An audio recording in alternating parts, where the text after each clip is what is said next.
देश भर में लोकसभा चुनाव की तारीखों का ऐलान हो चुका है। उत्तराखंड में पहले चरण में 19 अप्रैल को मतदान होगा, तो वहीं राज्य गठन के बाद पहली बार मतदान और मतगणना में 46 दिनों का फासला देखने को मिल रहा है।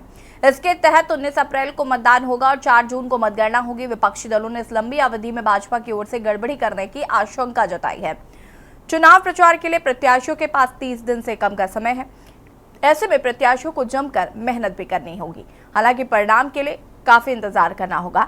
देवभूमि उत्तराखंड की 5 लोकसभा सीटों को जीतने के लिए भी भाजपा कांग्रेस में आमने सामने की टक्कर देखने को मिल रही है। भाजपा ने एक और जहां 5 सीटों पर प्रत्याशियों को मैदान में उतारने के बाद प्रचार प्रसार तेज कर दिया है, तो वहीं दूसरी ओर 3 सीटों पर आसानी से टिकट फाइनल होने के बाद कांग्रेस में 2 सीटों पर पेच फंसा है। कांग्रेस हरिद्वार और नैनीताल लोकसभा सीट पर प्रत्याशी के चयन पर मंथन कर रही है। वहीं खबर है कि हरिद्वार सीट से टिकट के लिए पूर्व सीएम हरीश रावत और पार्टी के प्रदेश अध्यक्ष करण मारा हाईकमान से पैरवी कर रहे हैं।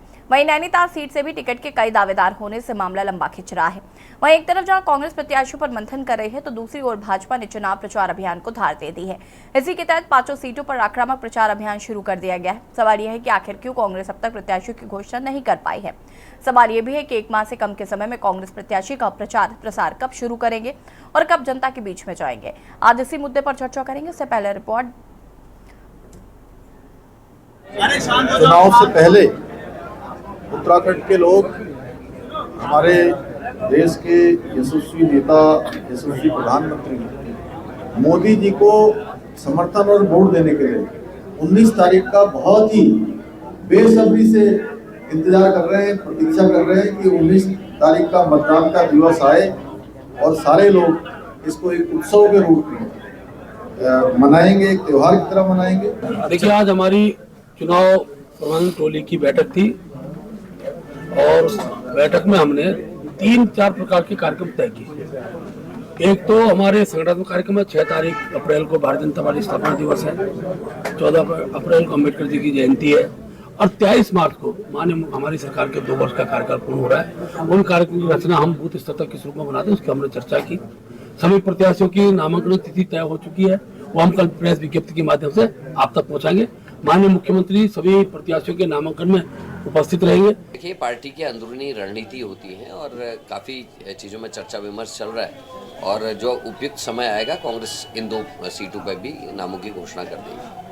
हाँ, कुछ अवधि लंबी लग रही है। देखिए, यहाँ पर 19 अप्रैल को चुनाव है और 19 अप्रैल से 4 जून के बीच में एक लंबी अवधि है जिसमें खेला हो सकता है। तो हम उस जो अप्रत्याशित चीजें जो हो जाती हैं इस 1.25 महीने के दौरान, जो सत्तारूढ़ दल के द्वारा गड़बड़ झाला किया जाता है और देखा गया है कि जहां भी काउंटिंग में, नतीजों की घोषणा में और वोटिंग में अवधि कम रही है, वहां जो है विपक्षी दलों ने बढ़त बनाई है और जहां भी अवधि ज्यादा रही है वहां भारतीय जनता पार्टी के कैंडिडेट जीते हैं। इसका मतलब हमें पूरी आशंका है कि कुछ गड़बड़ उस दौरान हो सकती है और एक इंतजार भी कुछ जरूरत से ज्यादा लंबा है। उत्तराखंड की जनता 19 को वोट करेगी और 4 जून तक उसको वेट करना पड़ेगा। तो अवधि तो निश्चित रूप से ज्यादा है, लेकिन अब है तो क्या करे, मरता क्या ना करता, स्वीकार तो करना पड़ेगा।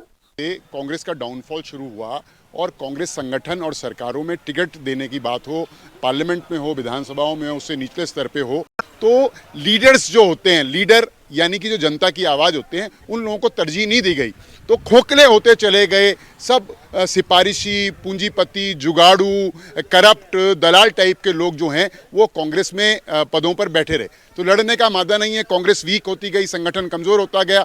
फिर उनकी जो पॉलिसीज़ रही, यानी कि माइनॉरिटी का अपीजमेंट, यानी कि जो है आप समझ लीजिए माइनॉरिटी आप समझते हैं अल्पसंख्यकों का अपीजमेंट, वो भी लोगों को अच्छा नहीं लगा। जी हाँ, तो एक और जहां पर सत्ता पक्ष की जो तैयारियां हैं वो काफी ज्यादा आगे निकल चुकी हैं, तो वहीं प्रचार प्रसार शुरू हो गया है। लेकिन अभी कांग्रेस की बात करें तो अभी 2 सीटों पर प्रत्याशी भी घोषित नहीं हुए हैं। ऐसे में सवाल यह है कि कांग्रेस कब प्रत्याशियों की घोषणा करेगी, कब प्रचार प्रसार करेगी, कम वक्त रह गया है। साथ ही साथ अवधि को लेकर भी विपक्ष सवाल उठा रहा है। विपक्ष का कहना है कि 19 अप्रैल को जनता मतदान करेगी, फिर 4 जून तक इंतजार करेगी, तो ऐसे में कोई बड़ा खेला ना हो जाए, इस तरीके की आशंका विपक्ष को है। चर्चा इसी पर करेंगे। मेहमान हमारे साथ जुड़ चुके हैं, उनसे आपका परिचय करा देते हैं। शीशपाल सिंह बिजी, प्रदेश प्रवक्ता कांग्रेस, हमारे साथ जुड़ चुके हैं। विपिन खन्ना जी, पूर्व प्रदेश प्रवक्ता आम आदमी पार्टी से हमारे साथ जुड़ चुके हैं सुभाष झा जी, वरिष्ठ पत्रकार हमारे साथ जुड़ चुके हैं, और पीसी थपलियाल जी, वरिष्ठ नेता यूकेडी से हमारे साथ जुड़ चुके हैं। आप सभी का बहुत बहुत स्वागत है। और सबसे पहले शुरुआत शीशपाल जी से करते हैं। शीशपाल जी, सबसे पहले तो हम टिकट पे बात कर लेते हैं कि जो टिकट बंटवारा होना है, 2 सीटों पर अभी तक प्रत्याशी घोषित नहीं हुए हैं, और कहीं ना कहीं जिस तरीके से अब चुनाव भी नज़दीक है और समय कम है आपके पास प्रचार प्रसार के लिए, आप जितना देर करेंगे प्रचार प्रसार का समय आपको उतना कम मिलेगा, तो इसलिए कांग्रेस कब इस पर घोषणा कर सकती है? क्योंकि अभी पिछली बार डिबेट हुई थी तो आपके प्रवक्ता कह रहे थे कि संभावित मंडे तक लिस्ट आ जाएगी, तो आज तो मंडे भी हो गया, ट्यूसडे पे हम। देखिए यशी जी, अगर हमारे प्रवक्ता ने कहा कि जो है मंडे तक लिस्ट आ जाएगी, तो निश्चित तौर पर उन्होंने जानकारी के आधार पे कहा होगा। आज दिल्ली में जो है सीईसी की बैठक चल रही है, और निश्चित तौर पर आज उत्तराखंड में भी जो है प्रत्याशियों के चयन पर मंथन होगा, और निश्चित तौर पर जो है प्रत्याशियों के नाम की घोषणा कर दी जाएगी। और जहां तक आप विलंब की बात कर रहे हैं, मैं नहीं मानता कि जो है प्रत्याशी चयन को लेकर कांग्रेस पार्टी ने कोई विलंब किया है।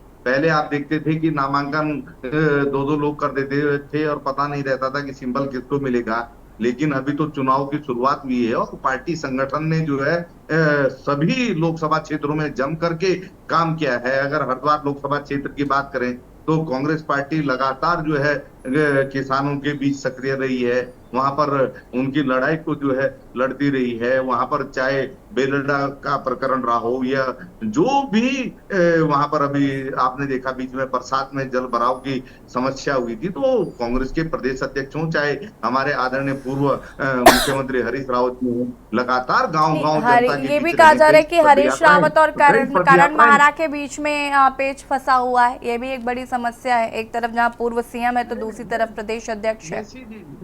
यशी जी, कोई पेच नहीं फंसा है कांग्रेस पार्टी के अंदर। आपको जैसे ही प्रत्याशियों की घोषणा होगी, आपकी ये जो आशंकाएं हैं या आपके पास जो भी जानकारी है, मुझे लगता है कि उससे आपकी शंकाओं का समाधान हो जाएगा। कांग्रेस पार्टी एक राष्ट्रीय राजनीतिक दल है और हमारे यहाँ एक जो है प्रत्याशी चयन की एक पूरी प्रक्रिया है और सीईसी की बैठक होती है, उसमें जो है पूरे देश के जो है क्रमवार जो है प्रत्याशियों के नामों पर विचार होता है। और पिछली जो बैठक हुई थी उसमें कुछ अन्य रिपोर्ट जो है केंद्रीय नेतृत्व ने प्रदेश नेतृत्व से मांगी थी, क्योंकि राष्ट्रीय स्तर से भी सर्वे कराए गए हैं, प्रदेश स्तर से भी सर्वे कराए गए हैं। प्रत्याशियों के जो दावे हैं उसका मिलान जो है सर्वे रिपोर्टों से जो है किया जा रहा है, क्योंकि हम कोई कोर कसर इस लोकसभा चुनाव में नहीं छोड़ना चाहते। और जो भी प्रत्याशी भाजपा को हराने में सक्षम होगा, ऐसे प्रत्याशियों को हम चुनाव मैदान में उतार रहे हैं। अभी हमने जहां 3 प्रत्याशियों को मैदान में उतारा है, वहां भाजपा त्राइमाम कर रही है, क्योंकि भाजपा कहती है कि हम प्रदेश की सबसे बड़ी राजनीतिक पार्टी है, देश की दुनिया की सबसे बड़ी राजनीतिक पार्टी है। दूसरे जो है आप देखिए तोड़ फोड़ के भरोसे जो है आप राजनीतिक वैतरणी पार करना चाहते हैं। अगर भाजपा को अपने संगठन पे इतना ही भरोसा होता तो तोड़ फोड़ का सहारा क्यों लेते? तो आप देख रहे हैं कांग्रेस पार्टी तो इस तरीके से हताश और निराशा में है नहीं। कांग्रेस पार्टी को अपने संगठन पर, अपने नेताओं पर, अपने कार्यकर्ताओं पर पूरा भरोसा है। जो हमने लगातार 5 साल जनता के मुद्दे उठाए हैं, जनता के बीच रहे हैं, बेटियों की लड़ाई हमने लड़ी है, अग्निवीर की लड़ाई जो है हमने पूरी शिद्दत से जो है लड़ी है, हम उसको उठाते रहे हैं, लगातार विकास के मुद्दों पर सरकार को घेरते रहे हैं। निश्चित तौर पर जनता इसे देख और समझ रही है, और निश्चित तौर पर अब जनता के पास भी एक अवसर है। जो 5 साल उन्होंने महंगाई की मार झेली है, जो उन्होंने उनके बच्चों ने बेरोजगारी झेली है, जो राज्य के जो है क्षेत्र लगातार विकास विहीन हुए, पलायन लगातार बढ़ा है, अब जो है वक्त है सरकार से सवाल पूछने का, और जनता के जनार्दन के हाथ में ये लोकतंत्र का महापर्व है, वो भाजपा के प्रत्याशियों को हरा करके निश्चित तौर पर जो है विकास की राह खोल सकती है, अपने बच्चों के रोजगार की राह खोल सकती है। अग्निपथ योजना का विरोध हो रहा है, कांग्रेस पार्टी पहले ही घोषणा कर चुकी है कि हम जैसे ही केंद्र की सरकार में आएंगे इस जन विरोधी जो है योजना को हम वापिस लेंगे।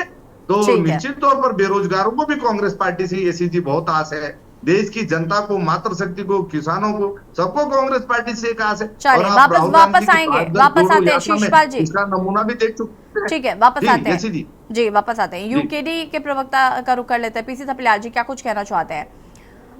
तैयारियों पर हम बात कर रहे हैं, यूकेडी की क्या तैयारी है? साथ ही साथ कांग्रेस ने भी अपने प्रत्याशी घोषित नहीं किए हैं। जी, हेलो, जी जी, कंटिन्यू करिए थपलियाल जी। हेलो। हाँ, मैं जो चुनाव के बारे में, जो ये संसदीय चुनाव है, इसको हम लगभग जब से राज्य बना और तब से जब हम फेस करते आए हैं, तो हम हमारी जो भूमिका है उसमें जनता ने जो भूमिका हमें दी है, मैं पहले भी कहा हूं कि हम सड़कों के सिपाही बनकर काम कर रहे हैं और हम इस युद्ध में, राम और रावण के युद्ध में, जो रावणी युद्ध हो रहा है, इसमें हम गिलहरी का काम कर रहे हैं। हम जो हमारी एक कैपेसिटी है उसके मुताबिक काम कर रहे हैं। लेकिन दुख इसका होता है कि जब हम आज से पहले, पुराने जब पहाड़ था, जब हमारा पूरा पहाड़ हरा भरा था, तब हम नेताओं की क्वालिटी और आज की नेताओं की क्वालिटी का आकलन कर रहे हैं, तो हम जनता को ये समझा रहे हैं कि देखिए, किस पहले, आज से 50 साल पहले, 40 साल पहले देव स्वरूप नेता होते थे, जिनके मुद्दे होते थे, जिनके सामाजिक मुद्दे होते थे।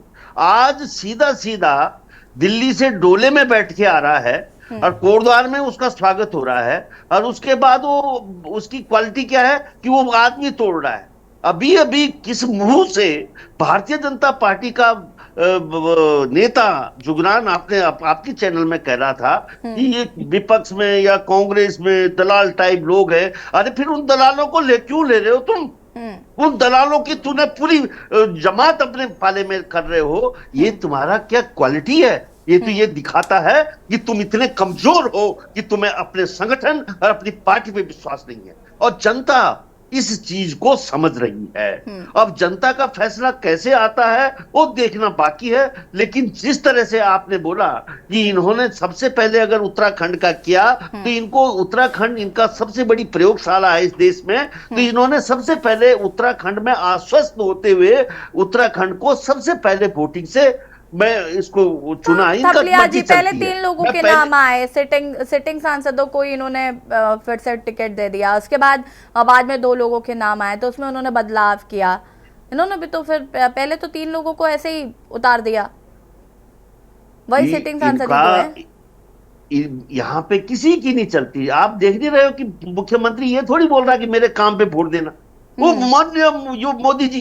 अच्छा, मुझे बताइए एक सेकंड, अभी जब विधानसभा चुनाव हुए तो आप कह रहे थे ये लोग मोदी के नाम पर वोट मांग रहे हैं, लेकिन ये लोकसभा चुनाव नहीं, तो अब तो वाकई लोकसभा चुनाव है, तो मोदी के चेहरे पर ही तो वोट मांगेंगे। किसके चेहरे पर मांगेंगे? केंद्र का ही तो नाम लेंगे ना। अभी चूंकि ये लोकसभा चुनाव है ना, नहीं, मुझे बताइए, मैं गलत कह रही हूँ थपलियाल जी। अभी लोकसभा चुनाव है, ये जो राज्य के मुद्दे अलग होते हैं, मैं पता है, नगर निगम के चुनाव होते हैं तो वो मुद्दे अलग होते हैं। अभी तो ये केंद्र का मसला है ना। जी, केंद्र का मसला है, लेकिन केंद्र की पॉलिसी यहाँ पे जो उतरी है उसके बारे में वर्णन देना यहाँ के मुख्यमंत्री का काम है। मुख्यमंत्री ये बताएगा कि मोदी जी के कारण तुमको राजधानी मिल गई है, मोदी जी के कारण अंकिता को न्याय मिलेगा, मोदी जी के कारण यहाँ के युवाओं को रोजगार मिलेगा, मोदी जी के कारण ये जो देवभूमि है ये नरक भूमि बनेगी। ये सब बताना पड़ेगा। क्रोध नहीं, ठीक है, वापस आदमी भेज रहे हैं, वापस आएंगे, नहीं मालूम, ठीक है, वापस आते हैं थपलियाल जी, वापस आते हैं, चर्चा को आगे बढ़ाएंगे। फटाफट सबकी प्रतिक्रियाओं के बाद में वापस आऊंगे। जपेन जी, बहुत बहुत स्वागत है आपका। धन्यवाद जी। थपलियाल जी, जैसे जैसे चुनाव का माहौल बनता जा रहा है, थपलियाल जी का ब्लड प्रेशर हाई होता है।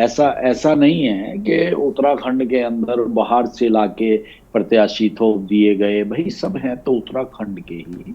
अब अगर उत्तराखंड के अंदर अगर प्रत्याशी आ रहे हैं, जनता स्वागत कर रही है, पहले से जाने पहचाने चेहरे हैं, प्रदेश के कई मुद्दों के ऊपर शुरू से काम करते रहे हैं, तो ये हमें इसे तूल नहीं देना चाहिए। लेकिन हाँ, एक विपक्षी दल होने के नाते, विपक्षी दल के सदस्य होने के नाते ये राजनीति का एक हिस्सा हो सकता है, लेकिन हकीकत उससे कहीं इतर है और हमें उस हकीकत को समझना चाहिए। और किस उत्तराखंड को नर्क बनाने की बात कर रहे हैं थपलियाल जी?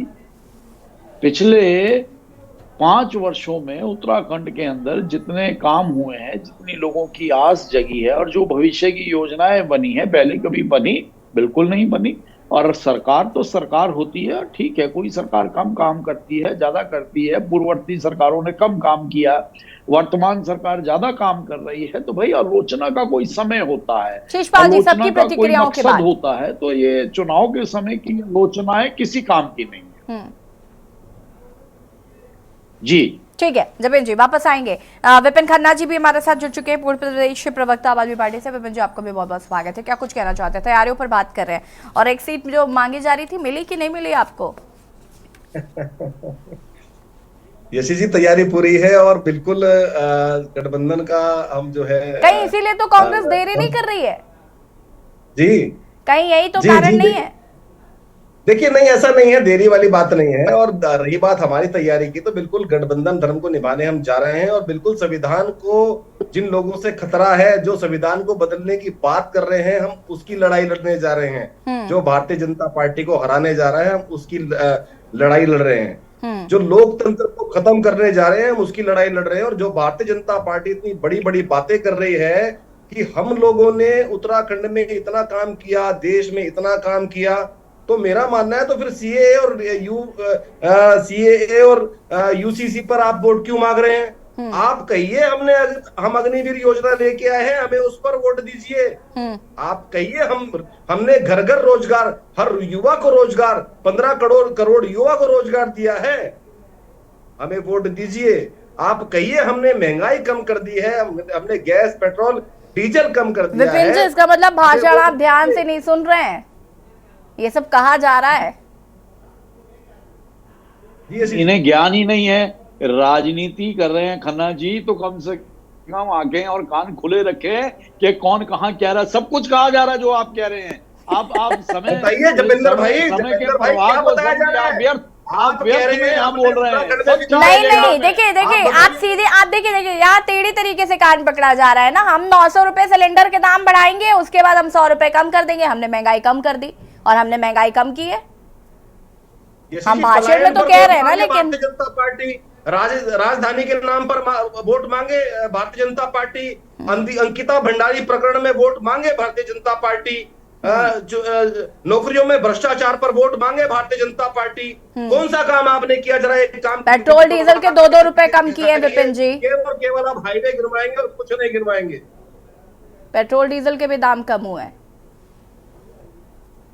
ठीक है। बिल्कुल 2 रुपए, बिल्कुल मैं सोच रहा हूँ कि वो 2 रुपए जो मेरे बचे हैं, मैं उसे कौन से बैंक में जमा करूं? मेरे से खर्च नहीं हो पा रहे हैं ऐसी जी। मतलब इतना पैसा भारतीय जनता पार्टी की वजह से बच गया है, रखने की जगह नहीं मिल रही है घर में। चलिए ठीक है, सुभाष झा जी हमारे साथ जुड़े हुए हैं। सुभाष जी, बहुत बहुत स्वागत है एक बार फिर से आपका। और यहाँ जहाँ हम आज तैयारियों की बात कर रहे हैं, तो बीजेपी तैयारियों के लिहाज से काफी आगे है, इसमें कोई दोहराई नहीं। कांग्रेस ने 3 अभी प्रत्याशी घोषित किए हैं और 2 अभी बाकी हैं। तो एक तरफ आम आदमी पार्टी के प्रवक्ता ने भी बताया कि एक सीट पर वो भी चुनाव, आम आदमी पार्टी भी चुनाव लड़ना चाहती है, तो शायद इस वजह से देरी हो रही हो। और लेकिन ये कहा जा रहा है कि प्रचार प्रसार के लिए एक तो समय कम है, और दूसरा ये कि अवधि को लेकर जो विपक्ष सवाल उठा रहा है, उस पर भी मैं आपका रिएक्शन चाहूंगी कि एक लंबा टाइम गैप, जो 19 अप्रैल के बाद सीधे 4 जून को रिजल्ट्स आएंगे। मैं आपकी बात पे बाद में आता हूँ। खन्ना, आपने एक सवाल बोला था, खन्ना जी उसका जवाब नहीं दे पाए, तो मैं दे रहा हूँ जी। उसका आपने कहा कि एक सीट पे लड़ाई चल रही है और एक सीट की वजह से कांग्रेस लेट हो रही है क्या? दरअसल सुनने में ये आ रहा है कि आप वाले ये कह रहे हैं कि हम एक एमपी सीट नहीं दोगे तो कम से कम अपना एक नेता दे दो जो हम प्रदेश का अध्यक्ष बना लें। अब कांग्रेस इस बात पे राजी होने को तैयार नहीं है, और इन लोगों को भगाना नेताओं को आता नहीं। ये हुनर ये सीख लेते तो भी इनका काम चलता। जपेंद्र भाई इसमें इनकी मदद नहीं कर रहे हैं कि नेताओं को भगाने का गुण सिखा दे। तो वो इस वजह से जो है थोड़ा सा सीटों को लेकर के जो है थोड़ा सा डिले हो रहा है। हाँ। और मंडे जो बोला था इनके प्रवक्ता ने, वो तो मंडे बोला था ना, तारीख थोड़े ना बताया था। ये मंडे क्या, वो अगले मंडे भी चलेगा, इसलिए आप उसको लेकर के कहीं कंफ्यूज मत होइए। ठीक है। अब रह गई बात आपके सवालों का। हाँ। तो देखिए, बड़ी सीधी सी बात है कि ये सोचिए कि कितना दोहरा रवैया है कि इलेक्शन के पास सारे संसाधन है, इलेक्शन कमीशन के पास, उसको चुनाव में चाहिए वोट गिनवाने के लिए और वोट करवाने के लिए। यानी 19 अप्रैल से 4 जून तक यानी सोचिए कि कम से कम लगभग जो है पौने 2 महीना हो गया। 50 दिन होता है, 45 से 50 दिन। और यहाँ जो है और जिसको लड़ना है चुनाव, पहाड़ के दुर्गम क्षेत्रों में जाना है, एक क्षेत्र से दूसरे क्षेत्र जाने में दिन भर लग जाते हैं।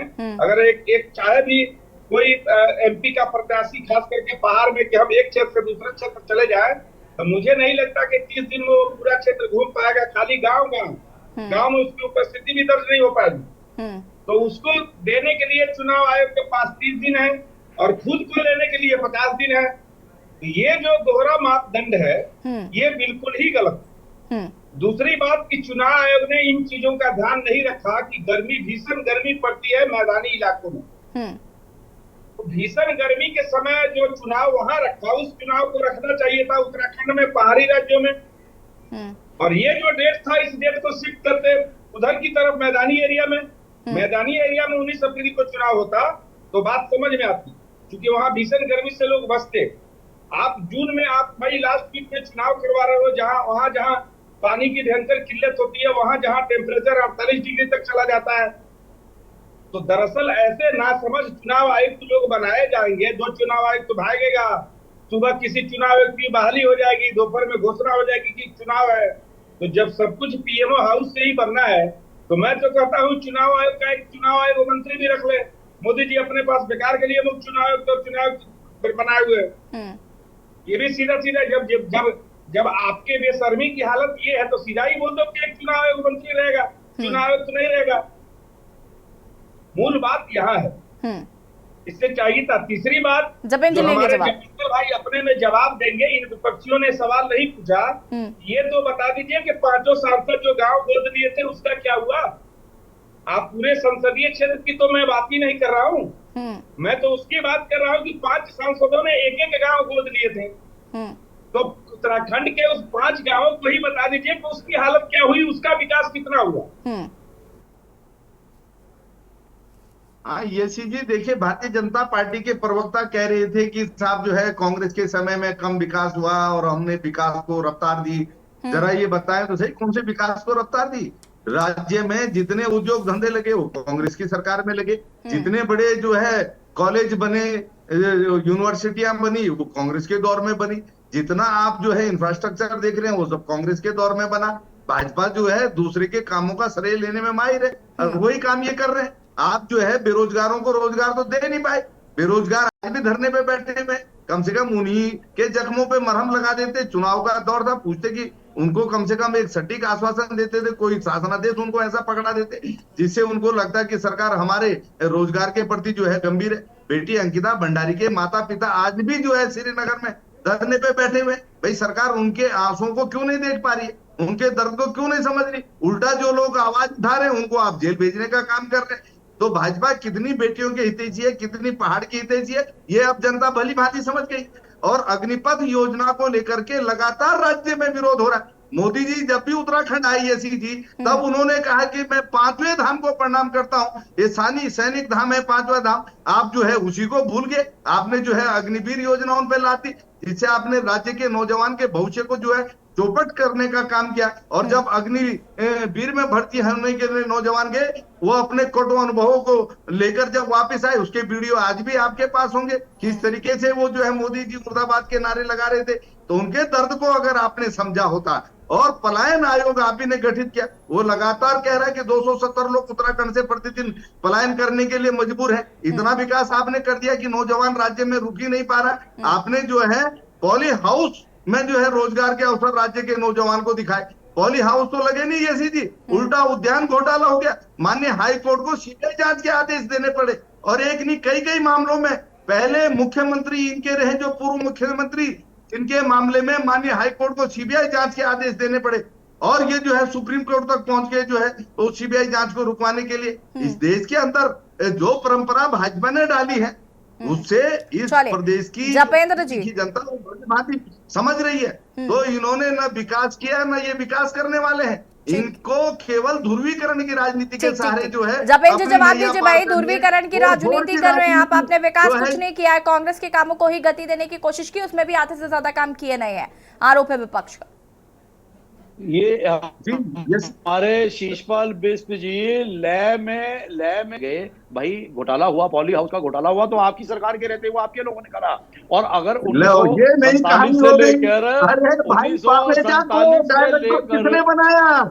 आप ही की सरकार का 8 घोटाला है वर्षों तक जनाब। आपने राज उसे करा, हमारे आगे आप सिर करते पर जा रहे मढ़ने हो। की कोशिश ना करें। माननीय हाई कोर्ट का स्पष्ट आदेश है, आपकी माननीय शक्ल हाई नहीं कोर्ट का देखना स्पष्ट चाहती। आदेश है। अगर जनता आप टीवी आपके डिबेट में ऊपर झूठ भरोसा बोलेंगे नहीं करना तो ये चाहती। झूठ नहीं चलेगा जपेंद्र साहब। यसी जी ही बता देंगे इस मामले को। तो रुकिए बीज तो क्यों झूठ बोल रहे हैं आप लाइव डिबेट में? आपके वन मंत्री थे नवप्रभात, उस समय घोटाला हुआ। बताइए, वो कांग्रेस के थे ना भाई, अरे भाजपा भाई के थोड़ी 7 थे। साल से आपकी सरकार है, आपने सुनिए कांग्रेस ना, के घोटालों को फिर खोला क्यों नहीं? आपने कार्रवाई क्यों नहीं की?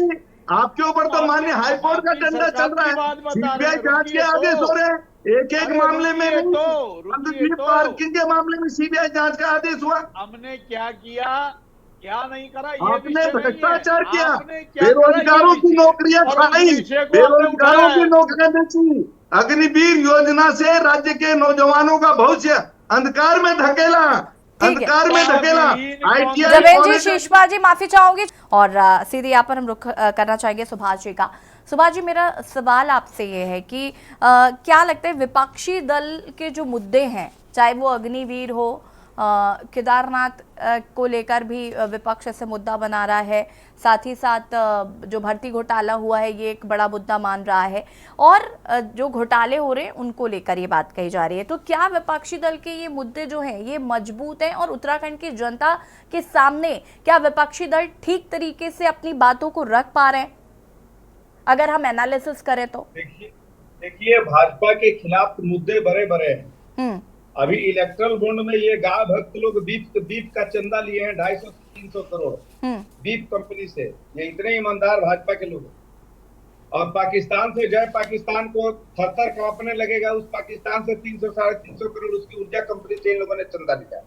ये लोग हैं। लेकिन सवाल ये उठता है कि इनका प्रचार वो झूठ हो या सच, ये बहस का विषय है। भाजपा का प्रचार तंत्र कांग्रेस के प्रचार तंत्र से कई गुना मजबूत है। यही कारण है कि तमाम चीजें होने के बावजूद कांग्रेस अपना प्रचार तंत्र जो है उस मामले में कांग्रेस बहुत पीछे है। और यही कारण है कि वो सारे मुद्दे, जिस मुद्दे पर आग लग जाना चाहिए था बौद्धिक तौर पे, समाज में सामाजिक तौर पे, वो आग लगाने की ताकत आज के डेट में विपक्षियों के पास नहीं। और यही कारण है कि आज के डेट में तमाम मुद्दों के बावजूद महंगाई क्लाइमेक्स पर है, बेरोजगारी क्लाइमेक्स पर है, एक से एक घोटाले सामने आ रहे हैं, वो सारी चीजें हैं। लेकिन बावजूद इसके जो प्रचार तंत्र है वो नहीं होने के कारण विपक्ष जो है पीछे है और भाजपा फिर आगे रहेगी उत्तराखंड में। ये मैं कहता हूं कि 5 की 5 सीट इस बार भाजपा को मिलने नहीं जा रहा। ठीक है, वापस आते हैं आपके पास। पीसी थापलियाल जी, सहमत है यहाँ पर सुभाष जी की बातों पर? उन्होंने कहा कि विपक्षी दलों के पास कहीं ना कहीं वो जो मैनेजमेंट बीजेपी का है वो कहीं ना कहीं आपके लिए एक बड़ा ड्रॉबैक है। देखिए, ड्रॉबैक है। इस समय अगर आप बिहार पे नजर डालोगे, या जिस तरह से प्रशांत किशोर जनता के बीच में जाकर उनको पूरा अवगत करा रहा है कि किस तरह की वो जरूरत उत्तराखंड में थी, जिसमें कि विपक्ष जनता के बीच में जाने से थोड़ा हिचकिचाया और जनता को उत्तराखंड में, क्योंकि उत्तराखंड आपने देखा होगा कि मोदी जी एक ऐसे व्यक्तित्व हैं, उत्तराखंड देवभूमि है, और देवभूमि में लास्ट चुनाव में वो केदारनाथ में डांस कर रहे थे और इस चुनाव में वो अयोध्या में डांस करेंगे। और ये हम लोग विवश है देखने के लिए, क्योंकि 100 चूहे खा के बिल्ली हज करने वाली कहावत को यहाँ पे होगा।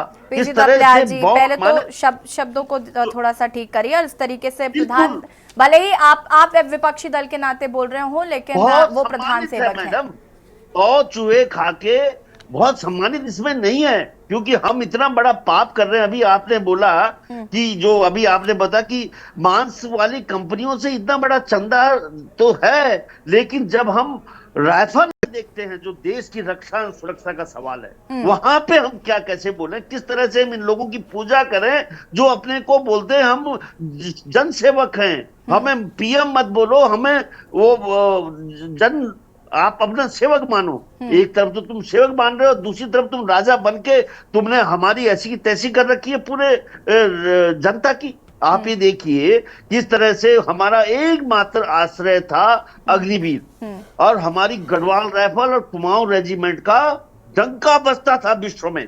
हमने ऐसी ऐसी लड़ाइयां फतेह की जो ये देश, ये देखो कारगिल का युद्ध इनको इन्हीं के भाजपा के काल में हुआ था, और ऊपर से गोलियां चल रही थी, और इन दोनों रेजिमेंट ने वो नीचे से अपने सीने में गोली खा के लड़ाइयां जीती है। आज तुमने उन्हीं को खत्म कर दिया। देखिए आप, ये देशद्रोह से कम है क्या? मतलब मैं, आप बोल रहे हो ना बिल्ली हुआ, ये तो इतना बड़ा देशद्रोह है कि तुमने उन लोगों को उनका जीवन इस देश की रक्षा सुरक्षा में, और आज इसी राज्य के लोग इन्होंने अपॉइंट कर रखे हैं रक्षा सुरक्षा में। आज रक्षा सुरक्षा उत्तराखंड के लोगों के ही हाथ में है, और उनका तुमने जो नीचे के तबका जो सिपाही बनकर जो काम करते थे, आज आपने वो रोजगार छीन लिया है हमसे। हमारा पहाड़ का व्यक्ति नौकरी नहीं ढूंढता था, आज जो नौकरियों के ऊपर हमारा एक बहुत बड़ा मुद्दा उत्तराखंड की धरती पे बना हुआ है, और उसमें जो बेरोजगार संगठन के अध्यक्ष हैं वो चुनाव में भी कूद पड़े कि जिससे कि जनता को ये अवेयर कराएं कि देखो तुम्हारी नौकरियों में डकैती हो रही है। लेकिन पहाड़ में तो फौज थी मैडम, फौज वहां फौज नौकरियों के लिए देहरादून नहीं आते थे तैयारी करने, वो फौज के लिए रात दिन दौड़ते थे। और आज अग्निवीर के माध्यम से इन्होंने वो दिव्य सपना हमारा चकनाचूर कर दिया, तो हम क्या बोले। आज जो हमारे बीच में गढ़वाल में सांसद की लेकर आके मुझे वोट दो, मैं और 84 साल का पांग थी, उसको पीछे पीछे हल्द्वानी गए कि भाई सिंगताली पुल का निर्माण करा दो, और वो राज्यसभा एमपी थे, और उन्होंने कहा हाँ मैं कराऊंगा। आज सिंगताली पुल में हमें चक्का जाम करना पड़ा, तो भी इन लोगों के काम में क्यों नहीं, क्योंकि इनके पास वो है जो अयोध्या में जाकर पूजा करेंगे, वो है इनके पास। और हमारे जो लोग हैं जपेन जी, देखिए मोटे मोटे तौर पर अगर हम बात करें तो विपक्षी दलों का साफ तौर पर ये कहना है कि जो बेसिक यहाँ पर जरूरतें थी जिस लिए उत्तराखंड राज्य का गठन हुआ, वो सारे काम नहीं किए गए हैं, कुछ भी नहीं किया। ऐसा बिल्कुल नहीं है, हम इससे सहमत नहीं हैं। आप ये देखिए, इसी राज्यसभा एमपी ने बोला था कि मैं मोहन से लेकर डाटकाली तक जो संचार विहीन क्षेत्र है वहां टावर लगाऊंगा, उसको बोले हुए 3 साल हो गए, आज दिन तक वो टावर कहीं नहीं लगा पाया। तो आगे क्या कर पाएगा? इनके 5 साल उन्होंने क्या किया ये बता दीजिए। शायद आपकी जानकारी में नहीं है थपलियाल जी, जो मोबाइल कनेक्टिविटी के लिए आज आप देखें तो आज जिस रूट की आप बात कर रहे हैं, आज आप वहां पे कहीं पे भी बात कर लीजिए, मोबाइल कनेक्टिविटी पहले से कहीं बेहतर हो गई। और जहां आपने अग्निवीर योजना का जिक्र करा, जहां आपने अग्निवीर योजना का जिक्र करा, अग्निवीर योजना से सबसे ज्यादा लाभ ही उत्तराखंड को मिलता है। भाई उत्तराखंड से गढ़वाल रेजिमेंट, कुमाऊं रेजिमेंट में लोग जाते थे, भर्तियां होती थी, तो आज किसने रोक दिया? आज अग्निवीर के नाम से जो बच्चे तैयारी कर रहे हैं, अभी ये मसला भी बीच में राहुल गांधी ने भी छेड़ा था कि शहीद की श्रेणी में नहीं आ पा रहे हैं वो लोग जो अग्निवीर के तहत गए। अब राहुल गांधी जी क्या कहते हैं और उसका अर्थ क्या होता है? नहीं, ये तो बात जायज है ना, लेकिन आप राहुल गांधी को भले ही कुछ भी कह लेकर राहुल गांधी तक क्या बोलता है, इनको कोई मतलब ही नहीं। कोई कुछ भी बोलता है, आप मुझे बताइए ना, वो शहीद की श्रेणी में क्यों नहीं आ रहे? हमें थपलियाल जी क्या जान की कीमत नहीं है, शहादत की कीमत नहीं है? हाँ शीशपाल जी, उत्तराखंड वासियों को संतुष्ट करना, शीशपाल जी, उत्तराखंड का प्रत्येक सैनिक बहुमूल्य है और वो उत्तराखंड के लिए और केंद्र सरकार के लिए अहमियत रखता है। शीशपाल जी, देखिए यशी जी, भाजपा के प्रवक्ता ने अभी कहा कि जो है उत्तराखंड का एक एक सैनिक जो है हमारे लिए बहुमूल्य है और वो इनके लिए महत्वपूर्ण रखता है। तो मैं पूरी उम्मीद करूंगा कि प्रधानमंत्री जी जब चुनाव दौरे पे उत्तराखंड आए तो वो अग्निपथ योजना वापस लेने की घोषणा करेंगे। मुझे पूरी उम्मीद है। वैसे वो जब भी उत्तराखंड आए, वो 2014 के लोकसभा चुनाव में आए, 2019 के जो है लोकसभा चुनाव में भी आए, विधानसभा चुनाव में भी आए, उन्होंने राज्य की जनता को हर बार भरोसा दिलाया, हर बार उन्होंने डबल इंजन के नाम पर वोट मांगे। लेकिन वो डबल इंजन कहाँ है? उत्तराखंड की जनता खोज रही है। वो डबल इंजन तो दिखाई नहीं दिया कहीं। उसका कोई लाभ राज्य को तब मिलता ना जब वो यहाँ उत्तराखंड में उतरता, क्योंकि न तो हमारे बेरोजगारों को रोजगार मिला, न हमारे राज्य से पलायन रुका, न जो है उद्योग पहाड़ चढ़े। देखो आपने बरसात के दौर में दुर्दशा आपने मैदानी क्षेत्रों की देखी, जल निकासी तक की व्यवस्था नहीं है। तो क्या विकास इस राज्य में हुआ वो जनता भली भांति जानती है ये स्थिति। दूसरी महत्वपूर्ण बात ये कह रहे हैं कि साहब हमने विकास की गंगा बहा दी। आज ही के अखबारों में बड़ी बड़ी खबर छपी है कि उत्तराखंड के बहुत से ऐसे गांव हैं, वो डोईवाला विधानसभा में भी है जो देहरादून में है, मसूरी विधानसभा में भी है जो देहरादून जनपद में है, चमोली, उत्तरकाशी, कुमाऊं में बहुत से जनपद है कि उन्होंने चुनाव बहिष्कार की घोषणा की उन गांवों में, और उन्होंने इसलिए की कि उनके यहाँ जो सड़क की घोषणा इन्होंने इस पर हमने चर्चा भी की थी कि कई ऐसे गांव है उन्होंने कहा सड़क नहीं तो वोट नहीं, सड़क नहीं तो वोट नहीं, सुविधाओं से नहीं जुड़े हैं। तो ये चीज लोग चुनाव बहिष्कार के लिए क्यों मजबूर हैं? आप बताइए ना। इसका जवाब हम जपेन जी से लेंगे, उससे पहले विपिन जी फटाफट अपनी बात को पूरा करिएगा, उसके बाद मैं जपेन जी से जवाब लेती हूँ जरा। ठीक है विपिन जी, मैं आपका सवाल नहीं सुन पाया। विपिन जी मैं आती हूँ शीशपाल जी। विपिन जी जी क्या कहना चाहते हैं? जिस तरीके से आरोप प्रत्यारोप है, एक सीट जिस पर पेच फंसा हुआ है वो कौन सी सीट है जो कि आम आदमी पार्टी चाहती है? देखिए यशी जी, आम आदमी पार्टी ने नैनीताल सीट के लिए दावेदारी पेश की है और बाकी केंद्रीय नेतृत्व तो तय करेगा कि हमें सीट मिलती है या नहीं मिलती। लेकिन अभी जहां साहब ने जो बात कही कि भारतीय जनता पार्टी का प्रचार तंत्र बहुत मजबूत है, बिल्कुल मैं उनकी बात से इत्तेफाक रखता हूं कि उनका प्रचार तंत्र बहुत मजबूत है। वो इसलिए है क्योंकि भारतीय जनता पार्टी के घोटाले भी उतने ही मजबूत हैं। ये लोग कहते हैं विपक्ष के पास मुद्दा नहीं है, हाँ विपक्ष गाने गाता है कि भाई बेरोजगारी, विपक्ष कहता है महिला सुरक्षा, विपक्ष कहता है किसान की आय दोगुनी, लेकिन भारतीय जनता पार्टी एक ही बात कहती है कि हमारे पास इलेक्टोरल बॉन्ड है, क्योंकि बीफ कंपनियों से चंदा लेने वाले, पाकिस्तानी कंपनियों से चंदा लेने वाले, जो जुआ खिलवाती है कंपनियां ऑनलाइन उनसे चंदा लेने वाले, राम मंदिर के नाम पर चंदा खा जाने वाले, राम जन्मभूमि में घोटाला करने वाले, यहां तक कि केदारनाथ मंदिर से सोना चोरी करवाने वाले भारतीय जनता पार्टी के लोग, अगर उनका प्रचार तंत्र मजबूत नहीं होगा तो फिर क्या विपक्ष का प्रचार तंत्र मजबूत होगा? क्योंकि विपक्ष को इन्होंने बिल्कुल खाली हाथ छोड़ दिया है और बड़े बड़े घोटाले, नोटबंदी सबसे बड़ा हिंदुस्तान का घोटाला, ऐसे ऐसे घोटाला करके भारतीय जनता पार्टी ने अपनी जेबें इतनी ज्यादा भर ली हैं कि उन्हें प्रचार से कोई नहीं रोक सकता। और बिल्कुल इतने घोटाले करने के बाद विपक्ष के हाथ बिल्कुल सही, सच बात है कि विपक्ष के हाथ बिल्कुल खाली। ठीक है जपेंद्र जी, हम जहां इतने विकास की बात करते हैं, डबल इंजन की सरकार की बात करते हैं, डबल इंजन की ताकत की बात करते हैं, तो ऐसे में चुनाव बहिष्कार और सिर्फ सड़क के लिए अगर ग्रामीण कर रहे हो तो ऐसी व्यवस्था को क्या कहेंगे? क्या आप मुझे बताएंगे? कई ऐसे गांव हैं देहरादून के आस, एक second let me complete Japendra ji, हम इस पर पहले भी चर्चा कर चुके हैं। हालांकि आज ये मुद्दा ऐसा जरूरी हो जाता है क्योंकि आज भी अगर ग्रामीण सड़क के लिए लड़ाई लड़ रहे हो तो मुझे लगता है कि इससे ज्यादा शर्मनाक कुछ नहीं हो सकता अगर आप कह रहे हो कि हमारे पास डबल इंजन की ताकत है।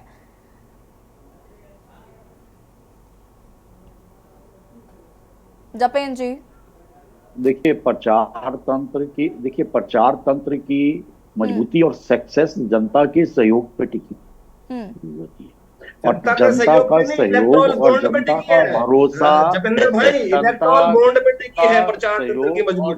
का भरोसा आज जिस दल के ऊपर है वो किसी से छुपा नहीं। अब रही है इलेक्टोरल बॉन्ड की व्यवस्था भारतीय जनता पार्टी ने मुझे चुनाव बहिष्कार का जवाब ही नहीं दिया। ये कोई बात नहीं हुई जपेंद्र जी, क्या विपक्षी दलों की बातों का जवाब देंगे और जो मैं पूछ रही हूँ उसका जवाब नहीं देंगे? चुनाव बहिष्कार के बारे में पहले मुझे बताइए कि ग्रामीण चुनाव बहिष्कार क्यों करना चाहते हैं? चुनाव बहिष्कार की बात क्यों कर रहे हैं ग्रामीण? क्या सड़क के लेकर, क्या सड़क को लेकर लड़ाई लड़नी चाहिए? चुनाव बहिष्कार तो देखिए, चुनाव बहिष्कार करने का मन तो कांग्रेस अपना बना चुकी है, लेकिन लोकतंत्र में इनकी मजबूरी है और इतना पुराना दल है, ये चुनाव बहिष्कार करें कैसे? क्योंकि इनके पास प्रत्याशी नहीं है। जपेंद्र जी ये तो बहुत बहुत बेकार तरीका हुआ कि आपने घुमा फिरा के सारी टोपी जो है वो इधर कर दी है कांग्रेस की तरफ। ऐसे नहीं होता है ना सर। आप मुझे ये बताइए कि जनता क्यों सड़क के लिए लड़ाई लड़ रही है जहां आप ऑल वेदर रोड बनवा रहे हैं, सारे वेदर्स के लिए रोड, वहां आज ऐसे भी लोग हैं मौजूद जिनके पास सड़कें ही नहीं है, कैसी भी सड़कें नहीं है। आपकी सब बातें मानी, समझ गए हम, लेकिन हमने आपके पहले चुनाव बहिष्कार का जवाब दिया कि कांग्रेस की लोकतंत्र में सबसे बड़ी मजबूरी बनी हुई है कि खुल के चुनाव बहिष्कार, लेकिन जो स्थितियां बनी हुई है ना चुनाव की, तो कांग्रेस वाकई में चुनाव बहिष्कार के मूड में है कि भैया बहिष्कार करके घर बैठो, ना इनके पास नीति है, ना रीति है, ना प्रत्याशी है, और ना इनके पास चुनाव लड़ने का दमखम है। अब रही सड़कों की बात, रही धरने की बात, तो निश्चित तौर पर जहां कोई कमी है, जहां कोई इस तरह की चीजें हैं, तो निश्चित तौर पर सरकार पूरी निष्ठा से प्रयास करेगी कि इस तरह की मांगों को जल्द से जल्द पूरा किया जाए और भविष्य में इस तरह की कमियां कभी भी देखने में ना आए। ये सरकार का काम है, जनता द्वारा चुनी हुई सरकार है और सरकार ये करके दिखाएगी। अब चुनाव का बहिष्कार खुलेआम न करके अगर कांग्रेस लुके छुपे और द्वंद्व से कर रही है तो ये कांग्रेस की अपनी मजबूरी। शीशपाल जी। हाँ यसी जी, देखिए इससे निकृष्ट बयान और कोई नहीं हो सकता। आप ग्रामीणों की जो वाजिब मांग है, जो उनका वाजिब दर्द है, आप उसका मजाक बना रहे, आप उनको कांग्रेसी बता रहे। नागरिक नहीं मानते इस राज्य का, और पारदर्शी चुनाव कराना, मतदान में प्रत्येक नागरिक का भाग लेना, ये प्रशासन को करना है या नहीं करना, ये भी कांग्रेस ही करेगी। मतलब चुनाव आयोग की भूमिका भी कांग्रेस निभाए। आप कहना क्या चाहते हैं जपेंद्र जी? मतलब आप सत्ता में होने के बाद अगर ये कहें कि कांग्रेसी चुनाव बहिष्कार करवा रहे हैं, तो ये तो बहुत आश्चर्यजनक है इसी जी। ये तो बहुत गैर जिम्मेदार बयान है। उन लोगों के जख्मों पर इससे ज्यादा नमक छिड़कने वाली बात और क्या हो सकती है? जो लगातार मीडिया में जो है। ठीक है, माफी चाहूंगी, बाकी कमी है। आप सभी का बहुत बहुत शुक्रिया चर्चा में शामिल होने के लिए। और देवभूमि के दंगल में हम बात कर रहे थे जहां एक और बीजेपी और कांग्रेस लगातार अपनी कमर कस चुके हैं लोकसभा चुनाव को लेकर। वहीं विपक्षी दलों ने कुछ सवाल सत्ता पक्ष पर भी खड़े किए हैं। देवभूमि के दंगल में फिलहाल इतना ही। देखते रहिए के न्यूज़ इंडिया। नमस्कार।